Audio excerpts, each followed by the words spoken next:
ಶಾಸಕ ಮುನಿರತ್ನ ವಿರುದ್ಧ ಅತ್ಯಾಚಾರ ಆರೋಪ ಕೇಳಿಬಂದಂತಹ ಹಿನ್ನೆಲೆ ಇವತ್ತು ಮುನಿರತ್ನರನ್ನ ನ್ಯಾಯಾಧೀಶರ ಮುಂದೆ ಹಾಜರುಪಡಿಸುತ್ತಾರೆ ಪೊಲೀಸರು. ಶಾಸಕ ಮುನಿರತ್ನಗೆ ನ್ಯಾಯಾಂಗ ಬಂಧನ ಆಗುವ ಸಾಧ್ಯತೆ ಇದೆ ಅಂತ ಹೇಳಲಾಗ್ತಾ ಇದೆ. ಈಗಾಗಲೇ ಜೀವ ಬೆದರಿಕೆ ಹಾಗೂ ಜಾತಿ ನಿಂದನೆ ಕೇಸ್ನಲ್ಲಿ ಜಾಮೀನು ಪಡೆದಿರುವಂತಹ ಮುನಿರತ್ನ ಅತ್ಯಾಚಾರ ಆರೋಪದ ಅಡಿ ಲಾಕ್ ಆಗಿದ್ದಾರೆ. ಇವತ್ತು ಮುನಿರತ್ನರನ್ನ ನ್ಯಾಯಾಧೀಶರ ಮುಂದೆ ಪೊಲೀಸರು ಹಾಜರುಪಡಿಸಲಿದ್ದಾರೆ. ನ್ಯಾಯಾಂಗ ಬಂಧನ ಆಗುವ ಸಾಧ್ಯತೆ ಇದೆ ಅಂತ ಹೇಳಲಾಗ್ತಾ ಇದೆ. ಯಶವಂತಪುರ ವ್ಯಾಪ್ತಿಯಲ್ಲಿ ಕೃತ್ಯ ನಡೆದಿರುವ ಹಿನ್ನೆಲೆ ಯಶವಂತಪುರ ಪೊಲೀಸ್ ಠಾಣೆಗೆ ಪ್ರಕರಣ ವರ್ಗಾವಣೆಯಾಗಿದೆ. ಯಶವಂತಪುರ ಪೊಲೀಸರಿಂದ ಬಾಡಿ ವಾರೆಂಟ್ ಜಾರಿಯಾಗುವ ಸಾಧ್ಯತೆ ಇದೆ. ಮುನಿರತ್ನರನ್ನ ಕಸ್ಟಡಿಗೆ ಕೇಳೋದಿಕ್ಕೆ ಪೊಲೀಸರು ಸಿದ್ಧತೆಯನ್ನ ಮಾಡಿಕೊಂಡಿದ್ದಾರೆ. ಇನ್ನೇನು ಕೆಲವೇ ಹೊತ್ತಿನಲ್ಲಿ ನ್ಯಾಯಾಧೀಶರ ಮುಂದೆ ಅವರನ್ನ ಹಾಜರುಪಡಿಸಲಾಗುತ್ತೆ. ಪೊಲೀಸ್ ಕಸ್ಟಡಿಗೆ ಬೇಕು ಅಂತ ಪೊಲೀಸರು ಮನವಿ ಮಾಡ್ತಾರೆ. ಅದಕ್ಕಾಗಿ ಎಲ್ಲ ಸಿದ್ಧತೆಯನ್ನ ಮಾಡಿಕೊಂಡಿದ್ದಾರೆ ಪೊಲೀಸರು. ಯಶವಂತಪುರ ವ್ಯಾಪ್ತಿಯಲ್ಲಿ ಕೃತ್ಯ ನಡೆದಿರುವಂತಹ ಹಿನ್ನೆಲೆಯಲ್ಲಿ ಯಶವಂತಪುರ ಪೊಲೀಸ್ ಠಾಣೆಗೆ ಪ್ರಕರಣ ವರ್ಗಾವಣೆ ಆಗುತ್ತೆ. ಈಗಾಗಲೇ ರಾಮನಗರದ ಕಗ್ಗಲೀಪುರ ಪೊಲೀಸರು ಮುನಿರತ್ನರನ್ನ ವಶಕ್ಕೆ ಪಡೆದಿದ್ದಾರೆ. ಈ ಪ್ರಕರಣ ಈಗ ಯಶವಂತಪುರ ಪೊಲೀಸ್ ಠಾಣೆಗೆ ವರ್ಗ ಆಗುತ್ತೆ. ಇದೇ ವಿಚಾರಕ್ಕೆ ಸಂಬಂಧಪಟ್ಟ ಹಾಗೆ ಮಾಹಿತಿಯನ್ನ ಕೊಡ್ತಾರೆ ನಮ್ಮ ಪ್ರತಿನಿಧಿ ಚೇತನ್. ಇದೀಗ ನಮ್ಮ ಜೊತೆ ಸಂಪರ್ಕದಲ್ಲಿದ್ದಾರೆ.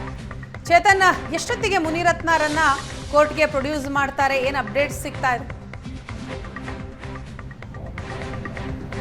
ವೀಣಾ, 11 ಗಂಟೆ ಎಕ್ಸಾಕ್ಟಾಗಿ 11 ಗಂಟೆಗೆ ಜನಪ್ರತಿನಿಧಿಗಳ ವಿಶೇಷ ಕೋರ್ಟ್ ಏನಿದೆ ಆ ಒಂದು ಕೋರ್ಟ್ಗೆ ಶಾಸಕ ಮುನಿರತ್ನ ಅವರನ್ನು ಕಗ್ಲಿಪುರ ಪೊಲೀಸರು ಪ್ರೊಡ್ಯೂಸ್ ಮಾಡ್ತಾರೆ. ಅಂದರೆ ಕಗ್ಲಿಪುರದಲ್ಲಿ ಇವಾಗ ಆಲ್ರೆಡಿ ಏನು FIR ಏನು ದಾಖಲಾಗಿತ್ತು, ಈ ಪ್ರಕರಣದ ಬಗ್ಗೆ ಒಂದು ಇನ್ವೆಸ್ಟಿಗೇಷನನ್ನು ನಡೆಸ್ತಾ ಇತ್ತು. ಮಹಿಳೆ ಸ್ಪಷ್ಟವಾಗಿ ಅಲ್ಲಿ ಉಲ್ಲೇಖವನ್ನು ಮಾಡಿರುವಂಥದ್ದು ಯಶವಂತಪುರ ಪೊಲೀಸ್ ಠಾಣೆ ವ್ಯಾಪ್ತಿಯಲ್ಲಿ ಏನು ಇನ್ಸಿಡೆಂಟ್, ಮುತ್ಯಾಲನಗರ ಇರ್ಬೋದು ಮತ್ತು ರಾಮಯ್ಯ ಆಸ್ಪತ್ರೆ ಇರ್ಬೋದು, ಹೀಗೆ ಆಸುಪಾಸಿನಲ್ಲಿ ಏನು ಇನ್ಸಿಡೆಂಟ್ ನಡೆದಿತ್ತು ಅದ್ರ ಬಗ್ಗೆ ಒಂದಷ್ಟು ಸಾರಾಂಶ FIR ಸಾರಾಂಶದಲ್ಲಿ ಹೇಳಿರುವಂಥದ್ದು. ಹೀಗಾಗಿ ಪ್ರಕರಣ ಯಶವಂತಪುರ ಪೊಲೀಸ್ ಠಾಣೆಗೆ ವರ್ಗಾವಣೆ ಆಗ್ತಾ ಇದೆ. ಅಂದರೆ ಕಾನೂನಾತ್ಮಕವಾದಂತಹ ಒಂದಷ್ಟು ಇರುತ್ತೆ. ಹೀಗಾಗಿನೇ ಮುನಿರತ್ನ ಅವರನ್ನು ಮೊದಲಿಗೆ ಒಂದು ನ್ಯಾಯಾಧೀಶರ ಮುಂದೆ ಹಾಜರುಪಡಿಸಿ ಈ ಒಂದು ಪ್ರಕರಣದ ತನಿಖೆ ವರ್ಗಾವಣೆ ಆಗ್ತಾ ಇದೆ. ಹೀಗಾಗಿ ನಾವು ಇವರನ್ನು ಜೇಸಿ ಕಳಿಸ್ತಾ ಇದ್ದೀವಿ ಅಂತ ಹೇಳಿ ಅವರನ್ನು ಒಂದು ಜೇಸಿ ಕಳಿಸುವಂತಹ ಕೆಲಸವನ್ನು ಕಗ್ಲಿಪುರ ಪೊಲೀಸರು ಮಾಡ್ತಾರೆ. ಅಂದರೆ ಪರಪ್ಪನ ಅಗ್ರಹಾರ ಜೈಲಿಗೆ ಇವತ್ತು ಮುನಿರತ್ನ ಅವರನ್ನು ಶಿಫ್ಟ್ ಮಾಡಲಾಗುತ್ತೆ. ಆನಂತರ ಈ ಒಂದು ರೇಪ್ ಕುರಿತಂತೆ ಒಂದು ಹೊಸ FIR ಯಶವಂತಪುರದಲ್ಲಿ ಆಗುತ್ತೆ.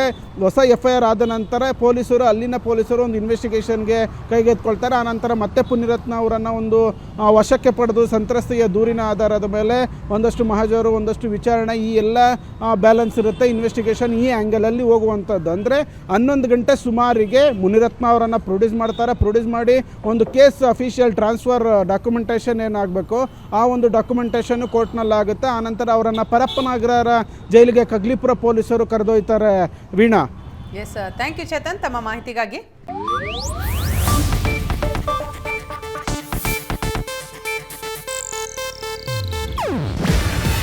ಇದು ಏಷ್ಯಾನೆಟ್ ನ್ಯೂಸ್ ನೆಟ್ವರ್ಕ್ ಪ್ರಸ್ತುತಿ.